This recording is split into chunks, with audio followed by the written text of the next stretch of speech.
Hello guys, कैसे आप सभी लोग। तो जैसा कि हमने फिज़िक्स और मैथ्स के लिए हमने वीडियोस बनाए थे बैकलॉग कैसे कंप्लीट करें, तो इसी में केमिस्ट्री में भी बैकलॉग वाला हम लेके आए हैं।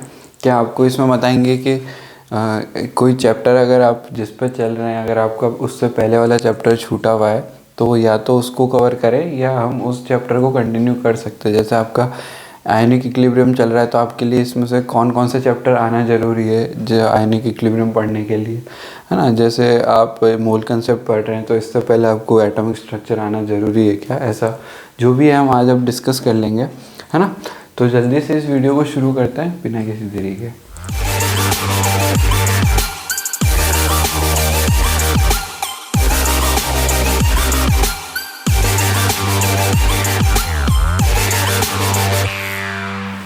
ये वीडियो कुछ 10 से 15 मिनट का होगा, है ना।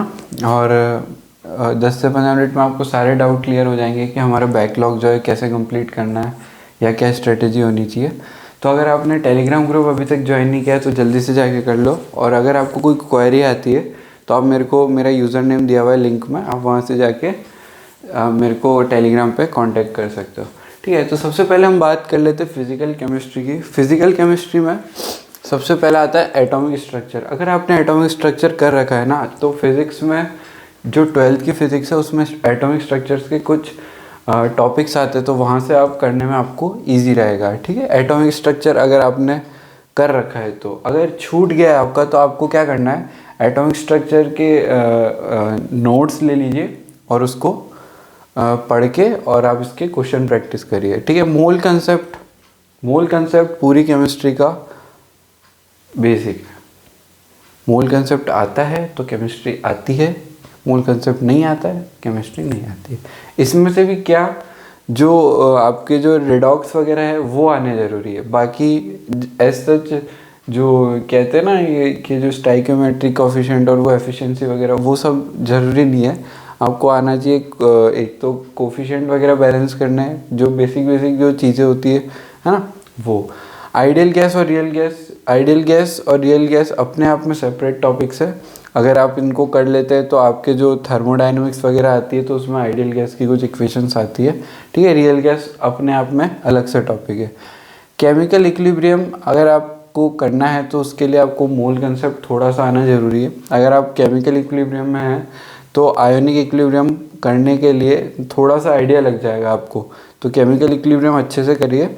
और अगर केमिकल इक्विलिब्रियम छूट गया है ना, तो आयोनिक इक्विलिब्रियम स्टार्ट करने से पहले ट्राई करिए कि ये वाला आप कर ले। आयोनिक इक्विलिब्रियम अगर आपने केमिकल और मोल कंसेप्ट पढ़ा हुआ है तो हो जाएगा, है ना। अब अगर बात करते हैं कि अगर आपका एटॉमिक स्ट्रक्चर छूटा हुआ है या मोल कंसेप्ट छूटा हुआ है तो क्या करना है, बैकलॉग कैसे कंप्लीट करें। तो देखो अभी जो टाइम चल रहा है दिसंबर का, है ना। अब आप जनवरी में ऐसा कुछ कर नहीं लोगे कि आप सारे कर लो, कर लेते हो अगर आप पहुंच जाते हो अपने टीचर जो पढ़ा रहा है। मैं आपको इसलिए बता रहा हूँ कि अभी जो आपकी क्लास में चल रहा है ना, आप फोकस करो या ना करो। हाँ, तो अगर आपके अभी केमिकल चल रहा है, आयोनिक चल रहा है ना, केमिकल चल रहा है तो केमिकल पढ़ो, आयोनिक चल रहा है तो आयोनिक अगर हो गया है ना, तो फिर तो कोई मतलब नहीं है। अगर आयोनिक नहीं हुआ है तो केमिकल पहले करना, आयोनिक स्टार्ट होने से पहले थोड़ा फ़ायदा रहेगा। भले आप पूरा अच्छे से नहीं कर पाओ तो भी एक बार इसकी रीडिंग लगा के एक बार लेक्चर वगैरह देखने की ट्राई करना। थर्मोडायनामिक्स और थर्मोकेमिस्ट्री फिर से बहुत बड़ा वेटेज रखते हैं केमिस्ट्री में। थर्मोडायनामिक्स के लिए आपको आना चाहिए मूल कंसेप्ट, है ना, और केमिकल इक्विलिब्रियम की कुछ जो बेसिक पार्ट्स है वो आने चाहिए थर्मोडायनामिक्स। थर्मोकेमिस्ट्री क्या है कि हीट वगैरह कैलकुलेट करनी है, तो ये सिर्फ एडिशन सब्ट्रैक्शन वाला है। तो ये आप अगर कुछ भी नहीं आता तो भी आप कर सकते हो। ठीक है, अब इसमें से ये है कि हमारा तो सारा हो गया, अब हमको कैसे क्या करना है। तो मैंने सबसे बढ़िया ट्रिक बताई थी कि फरवरी में जब आपके पेपर ख़त्म हो जाते हैं 11th के, तो आप बैठिए इनको लेके और इसको निपटा दीजिए। 1 महीने की छुट्टी मिलेगी मार्च में, तो थोड़ी सी घूमना फिरना कम करो, हाँ। और ये सब चैप्टर जो भी बचे हुए आप इनके लेक्चर देखो, नोट्स, और इसको कंप्लीट कर लो। इनऑर्गेनिक में तो ऐसा कुछ है नहीं कि आपको ये आएगा तो ये आएगा, ये आएगा तो ये आना ज़रूरी है। अगर आपने इनऑर्गेनिक में चैप्टर कोई छूट गया है तो यही है कि एनसीईआरटी उठाओ और पढ़ो। और ठीक है, इसके नोट्स वगैरह देख लेना इन दोनों चैप्टर की, केमिकल बॉन्डिंग और पीरियोडिक टेबल, दोनों अच्छे चैप्टर्स है और दोनों आने ज़रूरी है। एस ब्लॉक पी ब्लॉक में सिर्फ याद करना होता है थोड़ा समझ के, है ना। एनवायरमेंटल केमिस्ट्री आपको एनसीईआरटी से रीड करनी है प्योरली, है ना। उसके लिए इस इनऑर्गेनिक में ऐसा कुछ नहीं है कि आपको पहले वाला चैप्टर आता है तो बाद वाला आएगा, या बाद वाला आता है तो पहले वाला आना ज़रूरी है ना। ठीक है, तो अब बात करते हैं ऑर्गेनिक केमिस्ट्री की। तो ऑर्गेनिक केमिस्ट्री में जो सबसे ईजी चैप्टर है, ये 3 ईजी चैप्टर है, सबसे ईजी है, किसी में यूज़ नहीं आते हैं, और ये अपने आप में अलग से चैप्टर है ना। IUPAC नोमेनक्लेचर तो आजकल एडवांस में भी क्वेश्चंस आने लगे, तो इसमें तो खाली नेमिंग करनी है, जो अपन ने 9th या 10th में पढ़ा था, है ना। तो 10th में पढ़ा था कार्बन वाले में, है ना।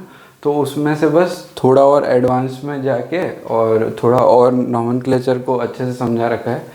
फिर स्ट्रक्चर आइसोमेरिज्म और स्ट्रक्चर आइडेंटिफिकेशन जो है ये आप कर सकते हो, है ना। GOC1 और GOC2 आपकी 12th की जो ऑर्गेनिक केमिस्ट्री है उसके फाउंडिंग जो बिल्डिंग ब्लॉक्स है वो है।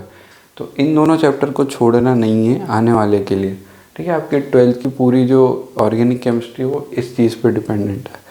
फर्स्ट टाइम में पढ़ते हैं तो याद करने में हो सकता है दिक्कत हो, तो वो आपके टीचर पर डिपेंड करता है कि वो आपको कैसा पढ़ाता है, या है ना। अभी जो सक्सीड मी का प्लान है वो सब केमिस्ट्री, बायोलॉजी और मैथमेटिक्स की तरफ भी है ना। तो वो आने वाला है, थोड़ा प्लानिंग चल रही है, तो आपको टेंशन लेने की बात तो नहीं, अगर आ जाता है तो, और नहीं आता है तो फिर जहाँ से आप पढ़ रहे हैं वहाँ से आपको देखना है, ठीक है।